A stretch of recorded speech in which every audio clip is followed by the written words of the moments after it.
Hi there. I hope you're ready to do some math because we're going to look at a function analytically to determine where it's increasing and decreasing.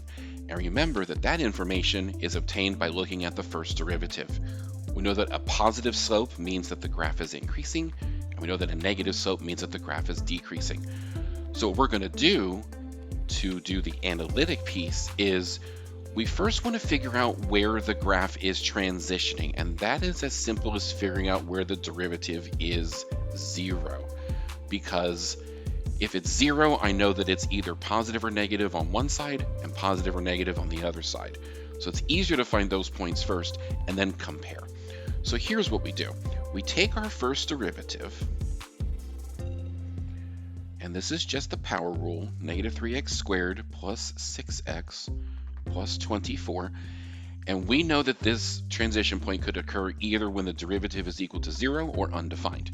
Now we have a polynomial function here, which we know is never undefined. So we're going to stick with setting it equal to 0. So we're going to solve, and that means I'm going to factor out a negative 3.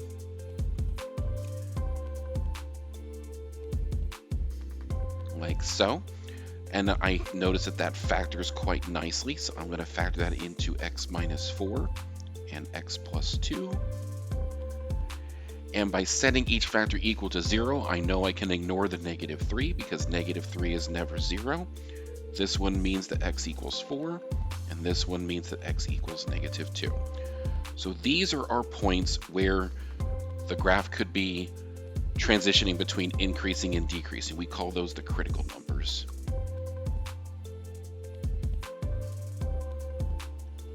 So, what do we do with this? And the major point of this video is to see how to organize this information to get the most out of it. So we're going to make a sine graph, kind of a number line, and what we notice is this number line gets broken into 3 pieces. We have our critical number at negative 2, we have our other critical number at 4, which divides the number line into 3 intervals. We have negative infinity to negative 2, we have negative 2 up to 4, and we have 4 to infinity. Now, what's the business with these intervals? Picking the first interval, negative infinity to negative 2. This tells me that whatever value of x I pick in that interval, if I plug it into f prime, I'm going to get the same sign, S-I-G-N. It's either going to always be positive or always be negative, because the only way you could change from negative to positive or positive to negative is if you pass through 0, if it's a continuous function, which we know we have here. So we use test numbers for each interval to tell what the whole interval is behaving like. So I'm going to select 3 values of x because there's 3 intervals, and there's no science behind what values you pick, but we're going to, try to keep it simple for ourselves. So since the critical number is negative 2, I'm going to select negative 3. For the interval negative 2 to 4, I'm going to pick 0 because that's probably the easiest number to use. And on 4 to infinity, I'm going to select the number 5, just because it's close to 4. And what we're going to do is substitute these into the first derivative to see if they're positive or negative, and that will in turn tell us whether or not the function is, or whether the function is increasing or decreasing. So f prime of negative 3 is negative 3 times negative 3 squared. I'm basically using this right here, using the derivative before we manipulated it, plus 6 times negative 3 plus 24.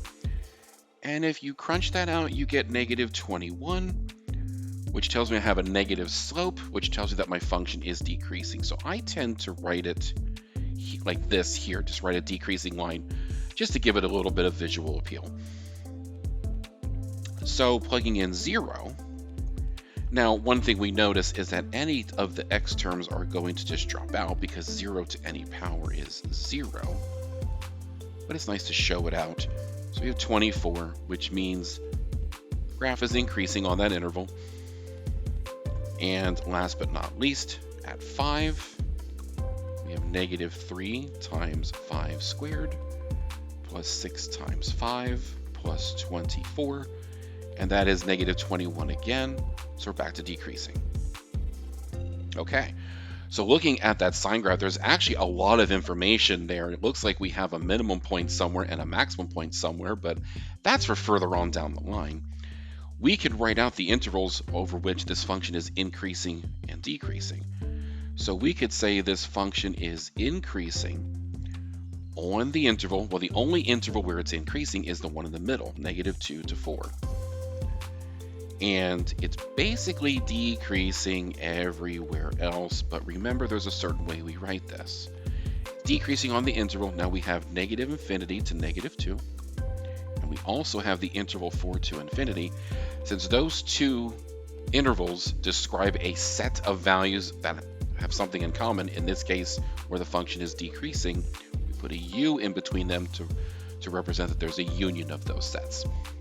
Okay, and that's our answer. So analytically, we were able to determine where the function was increasing and decreasing. And just so you have another visual to go along with this, I have the graph of the function right here.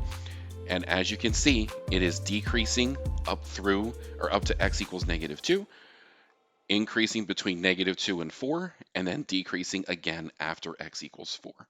So that more or less confirms our results.